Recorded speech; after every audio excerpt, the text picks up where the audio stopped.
Hello, welcome to the Record Celtic podcast. My name is Daniel Coe. I'm delighted to be joined by Record Sports Michael Gannon and Craig Swan. Guys, how are you?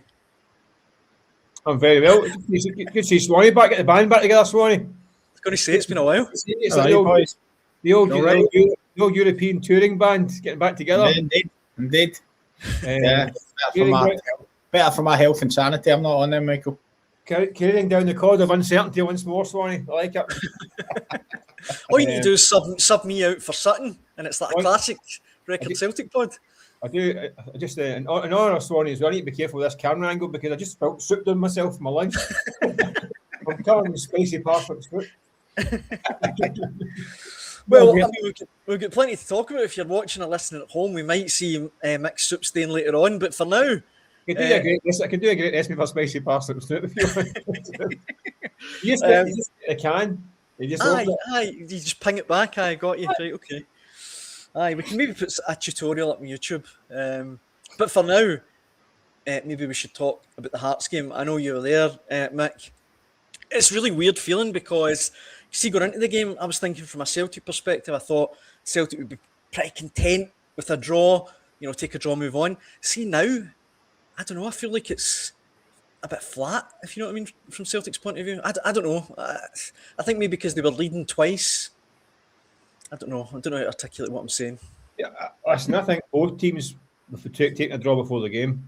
I think they'd both be relatively happy to take a draw and move on and fight their battles elsewhere.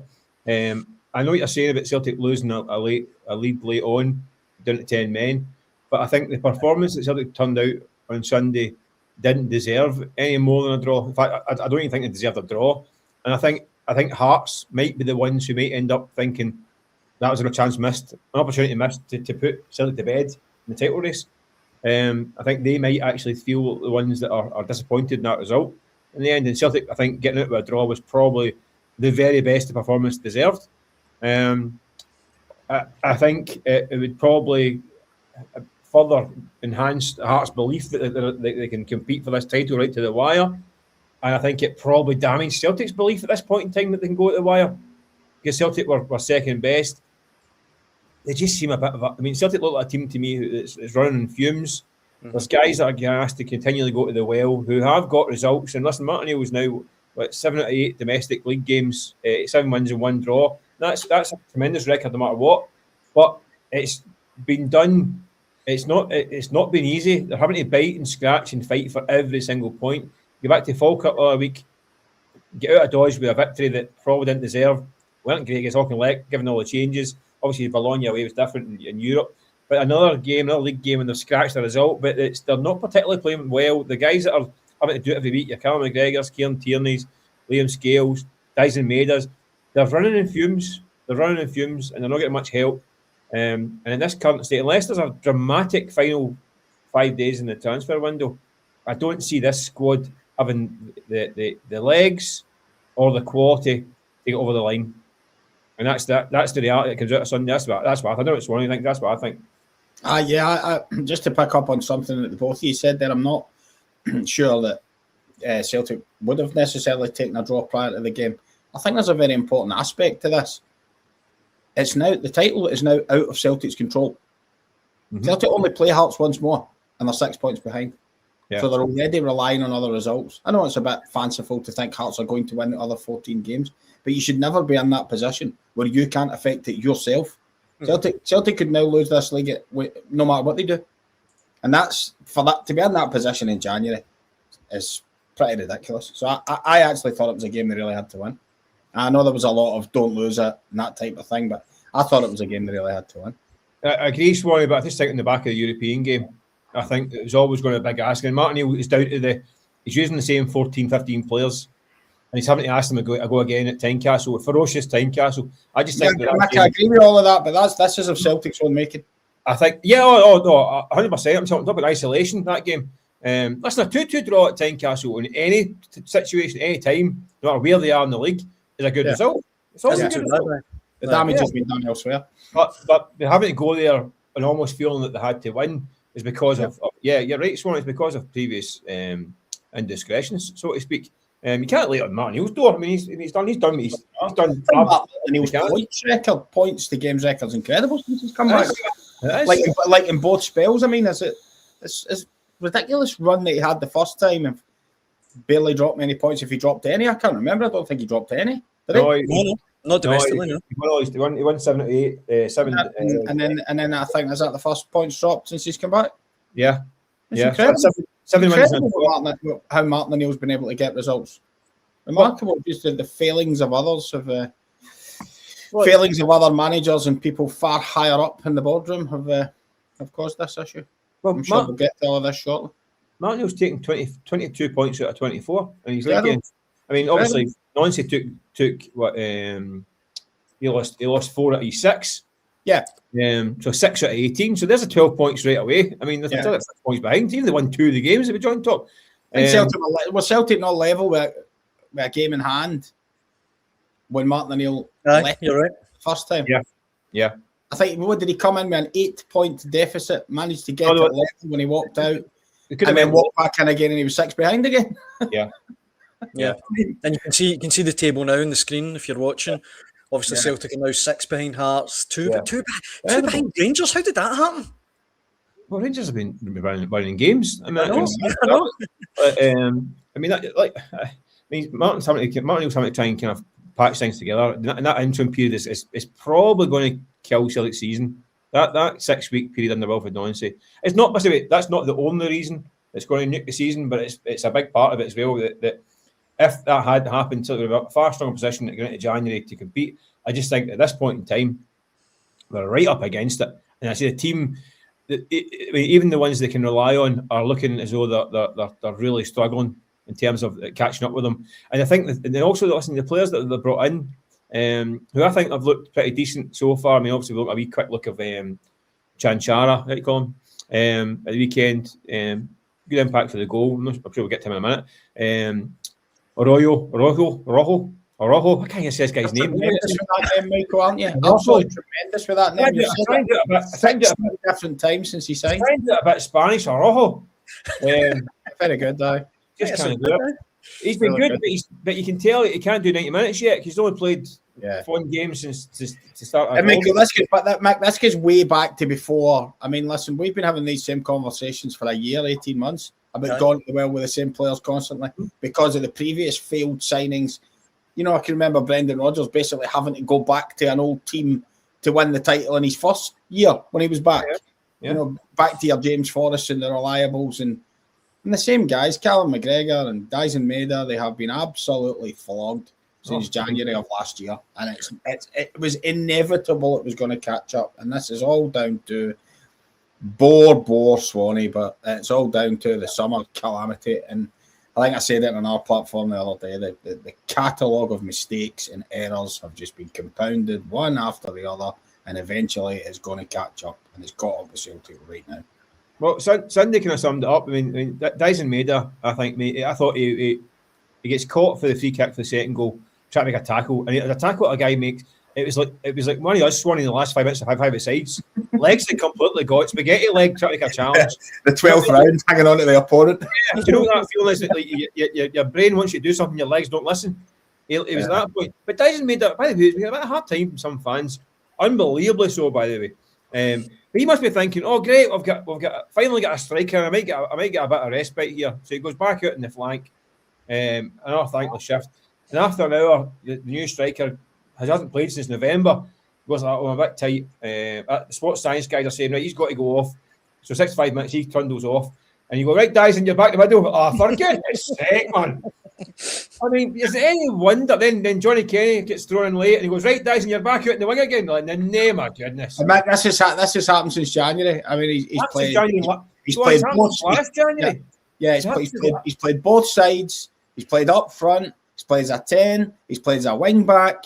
I mean, it's just ludicrous what the guy's been asked to do. And I'm not surprised that the bottom is starting to fall out of it for him. And by the way, this is a guy who never cries off injured. I mean, he got injured last season. He was told about it for a month. He came back in 10 days, right? It's a guy who never goes off in the sick, ever. And it's a guy who's also denied a big money move in the summer. Had his bags packed, his wife looking at houses in Germany, and he's told he can't go. So I'm signing on for you in a big wage rise denied because Celtic were so inefficient in the transfer window in the summer. Yep. At that point, you think, well, that if there's ever going to be a wee hammy getting pulled, it's now. No sign of it. I get in Bologna midweek last week, running himself into the ground again in 5 different positions. Unbelievable. And then he's a stinker. By the way, he's a stinker at Tynecastle. Yeah. And people are like, oh, he's rotten, he's rubbish. You're like, give the guy a break. And he's not the only one. Callum McGregor's in exactly the same boat every minute. Martin Neal says last week against Auchinleck Talbot, we had to play Callum McGregor for a bit of insurance, just in case. Just in case. I mean, Callum McGregor against Auchinleck Talbot, guys that are on. I mean, part-timers and swim instructors and all that stuff. That summed it up. There's not even the trust. There's not even the trust in the other boys in the middle of the park to be able to put 3 of them together to play a junior team. Listen, I mean, that just sums it up. That's staggering. It does. And listen, but we asked Martin Neal on Sunday at the time, because this team's running the fumes. You need 3 or 4 sides. He goes, oh, maybe not as much as that, maybe 1 or 2. No. They need 4 or 5. 5 days. I think they need, at least 4 new guys walking through the door. But they need a signing a day from right now. Yeah. And right now, Celtic fans on the show, they're going to get 1. Yeah. Do you know, I want to have an in-depth chat about transfers, guys, but just before we move on, will take long. Well, they need loads. Next. They need loads next time. Move on. No, but on the actual game itself, we haven't touched on the Trusty red card. We should mention it just purely because Celtic have said they're going to appeal it. I know, Mick, you said on the Hotline Live the other night that I've appealed it. Well, it was a red card. Swanee, what did you make of it? Yeah, I think there was a general feeling around it that had a red card been brandished immediately by the on-pitch referee, Stephen McLean, I think it could have been debated, but I think most people would have kind of accepted it. I think Callum McGregor said that after the game on Sunday. I think the biggest bugbear in the whole thing was the fact that VAR are only supposed to intervene when something is clear and obvious. Mm-hmm. And for a day and a half, 2 days since the match is finished at Tynecastle, people have debated it. He would have got a shot. He wouldn't have got a shot. Nobody knows whether he would have got a shot. And I happen to think myself, he probably would have had a decent enough first touch to get it out his feet into the box for a set and then have a strike at goal.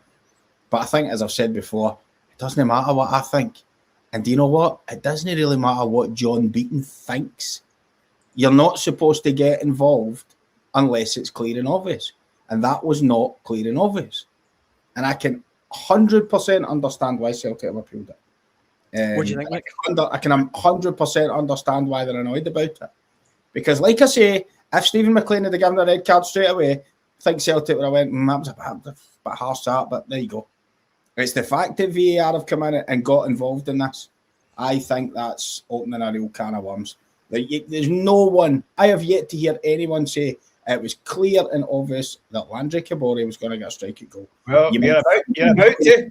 And I think he was going to, but it doesn't matter what I think or what anybody else thinks. It doesn't matter.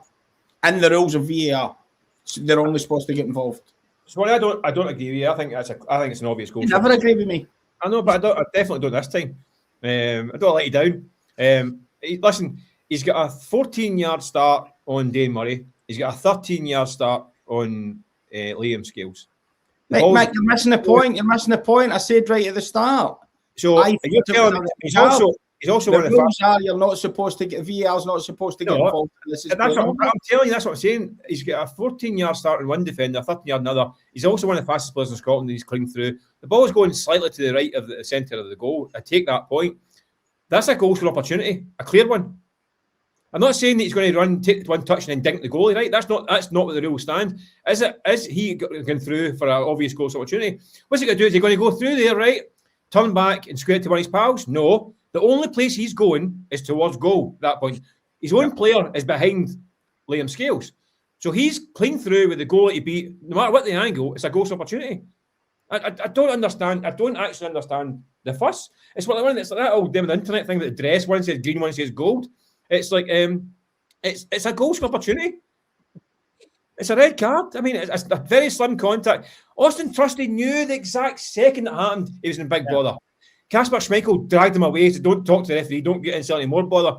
And then, well, he went to VAR. Trusty started walking up the tunnel. The red card. He was off the pitch. Fairness to Austin Trusty, when the referee gets shouted over, he knows what's going to happen. No, well, don't. The referee's got the final decision. You can go and look at it and go, you know what? I looked at it. When does it ever happen that a referee goes over and goes? I guess happened. Was it once, twice? No, it happened in England at the weekend, and Pep Guardiola took a crossbow at some new referee for doing it. I just think it's see, my instinct. See, at the time, sitting in the stand, the first reaction was he is in big bother. He's in big bother. Yeah. And then when the yellow card came out, I thought, oh, he's a lucky boy. He's a lucky boy. That's what I thought. Then you forget, you go. I thought exactly the same. Did you see that's what the point I'm making here. Still, I mean, you actually see the pace that he's running at. He's leaving Trusty. You see, in terms of the decision, you take Trusty off that out the picture. If he wasn't there, is that a goal scoring opportunity? Of course it is. The thing is, just to go down, playing devil's advocate, because I do agree, Mick. When I saw it, I thought, wow, he's really lucky. But does the fact that we're now sitting here, we're recording this on Tuesday, days later, still debating it, kind of show that, like you say, Swanee, it wasn't clear and obvious, because we're still debating it. I just think clear and obvious is supposed to be like 99.9%. Aye. I keep repeating myself. Do I think it was a goal-scoring opportunity? Yes. I probably do think it was. But was it 100% clear and obvious? That's the argument that's supposed to be that VAR are not get involved. That's all. I'm very much with you guys. The red card that came out exactly at the time. The rule, the rule is denying an obvious goal-scoring opportunity. Was it denying an obvious goal-scoring opportunity? That's the only question they had to ask at the VAR at the video. That's the only question. And if it was, then the referee got it wrong first time round. If it wasn't, it was right. And the two of them, and between the two of them, they all thought, yeah, it was denying an obvious goal scoring opportunity. So it's the right call. If that happens, listen, it's always subjective. That's the problem with any of these decisions. It's always subjective. And people go, oh, make a bad touch, make that. Doesn't matter.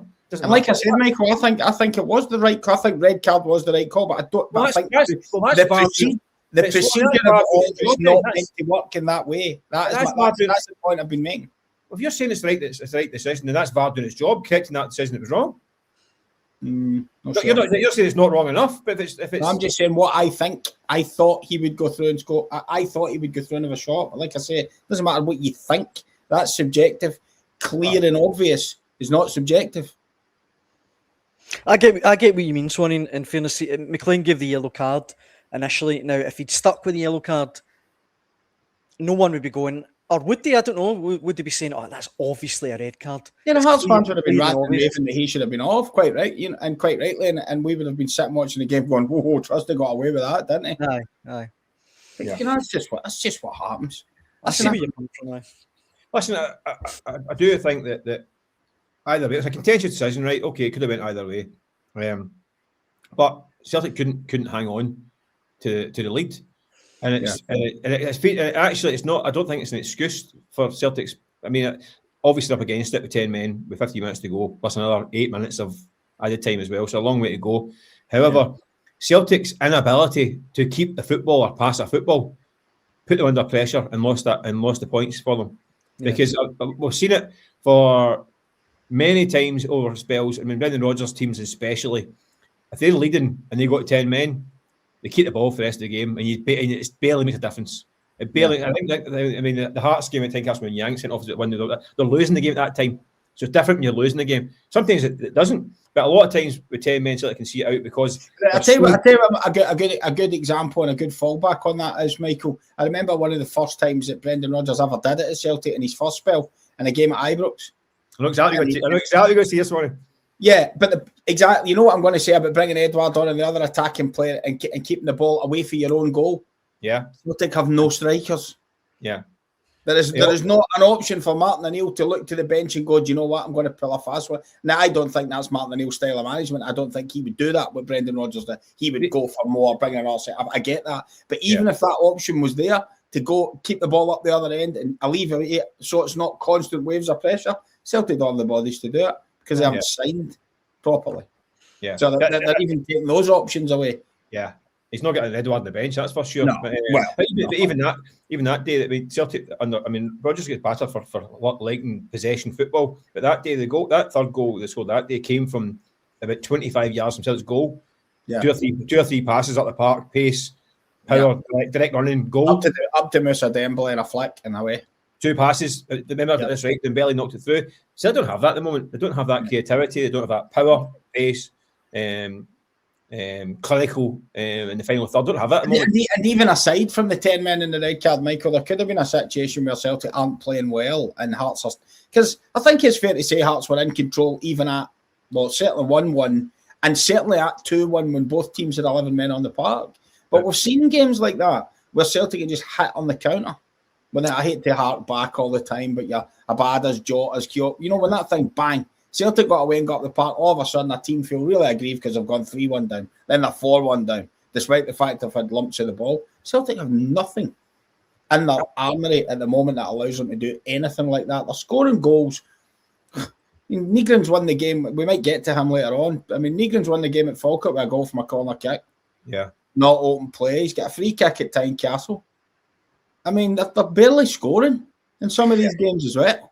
I didn't think we've seen it before, but what I did think at the weekend was I've not really seen Celtic having so little control of a game before. Yeah. I mean, I don't know if they kind of get dragged into the way Hearts wanted to play, or they'd set up that way themselves. But Celtic never had control of the game. I mean, you're saying about the spell from the first half. Celtic were hanging on before half time for 15 minutes, really hanging on. Michael, you and I have been going to Hearts against Celtic games for over 20 years, and Hearts start the same way every time. And what happens is Celtic get a control of the game, and they pass their way into the game, and they take the sting out of it. It wasn't anything new. It wasn't anything different from what's ever happened before. Apart from what Celtic were doing, because apart from what Celtic were doing, or what Celtic weren't doing. Hearts had most possession. I mean, very, very rarely do you see a team in Scotland have more possession than Celtic in a game. Yeah, Hearts had more, like 56, 40, 44, something like that. And by the way, Hearts are not a possession team either. No, Hearts are not a possession. I mean, Hearts are quite happy to go direct and fight for second balls. Yeah, but Celtic did the same thing. That's what kind of I found a bit bizarre, really. Martin Neal said to us at the other week in Bologna, said that the Chanchara is not a target man. I watched the first, so right for the kickoff, the ball goes back to Liam Scales and he hoofed it right into the striker. He lost it out. 2 seconds later, the ball's back in again because Hearts put it back in again. 6 times in the first 5 minutes, he gets shelled balls on his head. A guy who's not a target man. But is that also a consequence, Michael, of the team not functioning and the midfield not having control of the game? So the guys in the fullback areas are a bit reticent to roll it into the middle of the park because guys are getting robbed and sacked, so they're just missing them out. It's not so much they're trying to hit Fankara as a target man. It's more they're just getting shot at. It's basically. I mean, we've seen so many instances this season with Celtic guys just shelling balls to no one. Torrey Ralston and Tierney just shelling and whether that's a consequence of not being so confident and just rolling it in. So Celtic's fullbacks used to roll it. Well, one fullback used to roll it into the other. Let's go back to the old Greg Taylor thing. But yet they had the 2 bodies in there that could deal with it, and then they could move it on, and Callum McGregor could come off the other one. And the whole thing's broken at the moment. Yeah, that could be. It could be an instruction to go along. We don't know. They have to be more direct under Martin Neal, but not that direct. It could be back to what I was saying about weary legs. Like if you're a bit weary and you're getting pressed at the back, your instinct is to get rid of it. And you've got a guy at 6'3" up front. It's your subconscious says, well, at least I've got something to hit. Yeah. But Michael, there's nothing wrong with going long. There's nothing wrong with going long. Celtic went long to Kyogo plenty of times. Aye, but it's not balls 40 feet in the air. It's drilled passes down channels to let them to run into. I think you can do that. I mean, I think fullbacks would play passes like that quite a lot to get wide guys away, but that didn't look, as you say, that didn't look what it was like on Sunday. It just looked like rifle it as high in the air as you can and get rid of it. Yeah, but shelling it into there, you've got Stuart Finlay, who's been immense this season. Halkett, the two best in the country, dealing with it. Like feeding buns to an elephant, and the ball's dropped in the middle of the park, and it's Arnie Engels and Benjamin Nygren who are going to be the scrappers to pick up the second balls, and those two. That's what happened. They're not getting in the trenches and down and dirty in Scottish on Tynecastle. No. and scrap him in there for that second ball, and that's when they lost control of the game. And Hearts. I know Daniel's desperate to move this to another thing, so we're actually delaying him because I can see it. So do you want me to make the Benjamin Negrin point just now, Daniel, or do you want me to wait? Go for it. Get your whiteboard out and we'll do the tactical thing here. That's all. Go for it, Swan. Negrin, talk to us. I don't know about you, Michael, but Benjamin Negrin to me is the biggest puzzle in not only Celtic, probably Scottish football this season. His numbers for a first season and the goals he scored and the importance of the goals he scored and when he scored them and where he scored them, you know, opening goals at Aberdeen, winners at Falkirk. I mean, this is a guy, he started off by arriving in the box late like a Petrov and finishing. He's then scoring goals for headers from dead balls, Sturm Graz in Europe, Falkirk. He's then scored Celtic's first dead ball free kick since, David Turnbull was around? 2021, aye. I mean, the guy's variety of goals, outstanding. And the fact that Celtic's front players are struggling to score makes him even more valuable. Yet when he plays, the midfield looks non-existent at times. It's such a conundrum. You almost feel like Celtic can't take him out of the team because he's the best bet for a goal at times. Yet they get overrun in so many games in the middle of the park when he plays in there. I don't know how Celtic solve it, but to me, it's the biggest puzzle. It's the biggest puzzle for Celtic this season. Well, Swan, amongst many. You mentioned David Turnbull there, and I think that's an actual really fitting kind of comparison. To me, he's Sven Turnbull. He's a Swedish David Turnbull, like capable of. David Turnbull wouldn't score goals from headers at set plays. Not headers, but his numbers were great. Two lot of goals, but in the general play, it maybe didn't have the kind of running power legs to kind of to compete in midfield. He's an enigma because I think that's why Brendan Rodgers played him at the wing a lot at the start of the season because he needed these goals because he knew that the problem. He knew the problem from August was he couldn't find that he had Dyson made 30 goals the year before. Not going to maintain that. That was a bit of a purple patch. You had Kuhn's 20, Ida's 20, and then you had your Jota who you think is going to get 15, 20. They're all in various reasons apart from Maida's gone. As the third man in the middle of the park, the problem then, Michael, to make it all work, because Callum McGregor is Callum McGregor and is terrific at what he does. I know he had a poor game at Tynecastle, but he's terrific at what he does.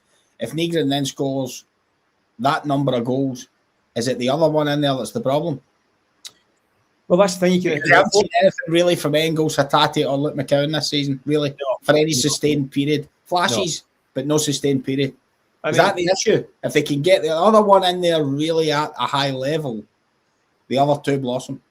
I think a lot of the problem is as well that you used to get away with having the two 8s or the 2 10s behind the front line when it was Hatate and Matt O'Reilly, who, by the way, similar, not particularly. I wouldn't say they're particularly robust in the tackle and all that stuff. They could run about a bit more, but at that point in time, when Kyogo was in the team leading the press, the front three pressed a lot, and it wasn't so much burden on middle of the park to win battles as such because the ball wasn't one further up the pitch. Whereas at the moment that's not quite happening. Whether it was Iniacho or Dyson Maida can do it, but he's not getting a lot of help from. And Yang can do it, but he's not. I wouldn't say he's winning balls out of the park. Yeah. So it's changed the way the dynamic has changed in the team. So there's more burden on the 2 8s to win balls. There's also glaring thing. All winners. There's also one glaring thing that I think we keep missing, and it's no obvious. Cameron Carter-Vickers. Yeah. The amount of times that teams would try and would play balls forward, and Carter-Vickers would nip it. He was brilliant. Teams couldn't get out their own half. Yeah. He would stop attacks. He would go and deal with it on the halfway line. And Celtic's 2 8s, if you like, or 10s, if you like to call it, were still in the advanced areas, and they weren't having to scrap for balls. Celtic were winning it straight back, and teams were getting penned in. You look at the. I know Cameron Carter-Vickers had an iffy start to the season, but I'm talking about peak Cameron Carter-Vickers. Aye. Yeah. I remember speaking to an opposing Premier League manager who will remain nameless, who said he was the best in the business at it for keeping teams in. Yeah. Couldn't get out with Carter-Vickers because he would just win it back, recycle it in the team. That Celtic were always on the front foot. You look at Trusty's red card the other day. It doesn't happen when Cameron Carter-Vickers is playing the team. It doesn't happen. Yeah. And I think he's probably not being there. And one guy missing one defender shouldn't make an entire other unit not function. But I do think it's something that they would have been a lot better at if he'd been there. No, I do. I also do think that the Arnie Engels question, I think he has to be asked. I mean, I think he's a good player. I think he'll actually will make Celtic money because I think he bizarrely, I think he's a better player against better level opposition. Yeah, you see it in Europe. I think if he's got half a second extra to think about it, he's a top player. He can pick up a pass. But for the harem scaring world of Scottish football, too many of these games that get chaotic, he can't cope with it. Yeah. He's not got the physicality. The engine, he's passing goes haywire under severe pressure that you get in Scotland. I just think he's not quite. He's not cutting it. They're not getting a bang for the bucket on the Engels. That's for sure. I thought it was very telling as well that Rio Hatate didn't even come off the bench at the weekend. I mean, is that a sign that O'Neill was furious at his red card in Bologna? It's got to be something because something had to change in the middle of the park and attempt to do something. Yeah. Yeah, so I don't really know why. He's not been playing particularly well, Rio Hatate, this season. No. I mean, it's forgiving the ball away because you can produce moments of magic. If you're not doing the moments of magic, you're just giving the ball away and putting your team under pressure. So unless you're pulling that 1 out of 3 passes that are causing a defensive problem, you're not bringing much to the party if you're not doing that. Apart from giving the ball away time and time again. So I think he might be starting to kind of. I think he's scunning. He drove Brendan Rodgers nuts, didn't he, Swanee? I think he knew he was this top class player, but he was. Yeah. He would be trying the Hollywood passes all the time, as opposed to kind of. Well, Brendan Rodgers liked it more secure than that. I think Martin O'Neill might be thinking the same now, that it's too big a gamble at times to play him. Time is getting away from us, guys. But before we finish, I need to just go back to the transfers. I mean, the couple of names that have been linked the last few days on Record Sport Online. Felix Horn-Meyer, who's a Norway international midfielder, although Brøndby are apparently close to signing him. And the other one today, Kasper Hoga, who is the Bodo Glimt striker, scored twice against Man City the other day. I think he's got a ratio better than 1 and 2 for Bodo. I mean, is there any whispers? Is there any hope that Celtic are going to get the 2-3 players that they desperately need? I think it's more than 2 or 3, Daniel. Celtic fans are now at the stage where they're not sure what's going to come.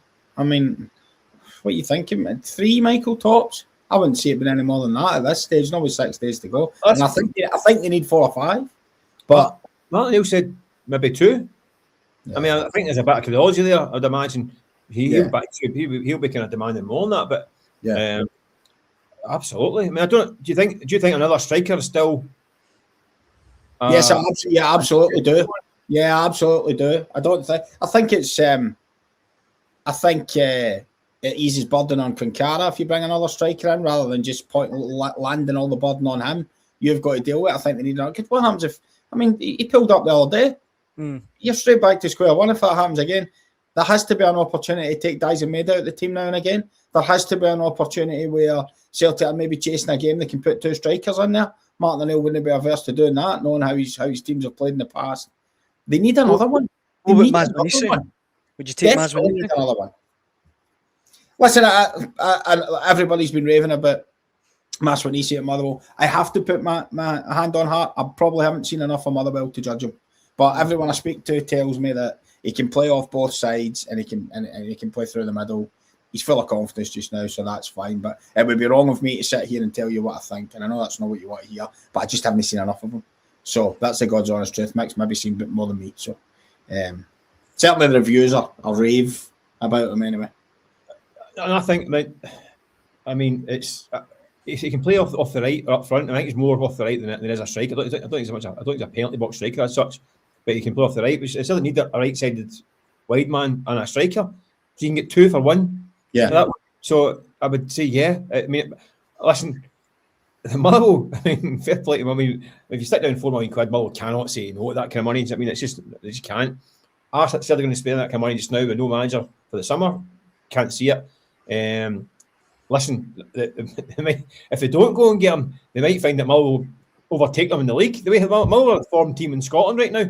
And they're on an absolute burner in terms of the points in their form right now. So, they need to keep Motherwell at bay. Never mind catch teams above them. I think he would. I don't think he's a world beater. You've got to worry. Is he on a kind of rich vein of form? There wasn't much to suggest that had been happening before, and I thought he was pretty ordinary last season at times. But he's been terrific this season, as Mull have been in general. They've been phenomenal. But Do you know what I thought? Sorry, Michael, go on. No, I just think somebody can play wide right. Still not got a right winger. I mean, Yang's playing it there and he's doing all right. But he prefers to play on the left as well. And that's one of the positions: midfield player, right winger, another striker, possibly a loan for the left wing to give Maida a break until Jota comes back. Another defender. 5. Centre half. That's what I'm saying. Another defender. 5. Yeah. So, isn't it incredible, Mike? I was thinking about something this morning. Where were you and I a year ago today? Villa Park. Yep. At Aston Villa's training ground, with Celtic into the knockout stages of the Champions League, already qualified, about to play Aston Villa, thinking about with news that Kieran Tierney had just re-signed, waiting for the new striker to come in just before the transfer window, ahead of the tie with Bayern Munich.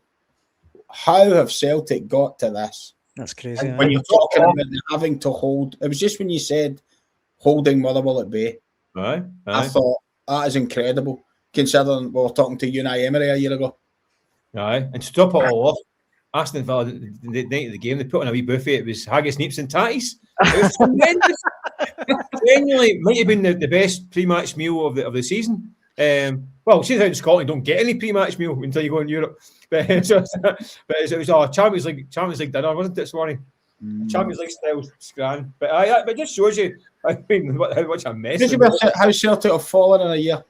Yeah. Incredible. You could never have predicted this with that catalogue of mistakes off the pitch. It's just. And now they're going to this game against Utrecht on Thursday, whereas they could actually, I mean, they can qualify for knockout stages, but if they do, it's a no-win situation because you don't want to beat it through. Because they get through the next round, they'll get papped at the next round, and it's the same week as they go to Ibrox. I mean, it's an absolute. I think players that are on their knees having to go and do it again. It's like the Europa League now should be just thrown in the bin. I've done a piece of debate. Should play the Auchinleck team against Utrecht because they've gone from the lack of European ambition shown in the summer created the tension with the supporters and then the all-out civil war. But it's now gone kind of almost full circle that Europe is now too dangerous for them because it will cost them in Scotland. Mm-hmm. The lack of ambition has now cost them in Scotland as well. So it's a big because you look at the fixtures coming up and domestically, got no bad run in terms of the league. Whereas Rangers and Hearts have got trickier runs. So you think if they go and be bold, bring in 4 new signings in the next 5 days, rack up 5 wins in a row to get to through February in the league, and they might have a sniff. But at this point in time, no. Well, look, guys, that brings us to the end, I think, of this week's Record Celtic podcast. Stay on top of all the latest Celtic news, transfer rumours, and everything else on Record Sport Online. But for now, guys, thank you so much for joining me. Thank you, boys. No worries. I'm going to stick my jump on the washing after my I hope that turns out all right. And obviously, we'll be back next week, hopefully pouring over all of Celtic's new signings. But until then, thanks for watching.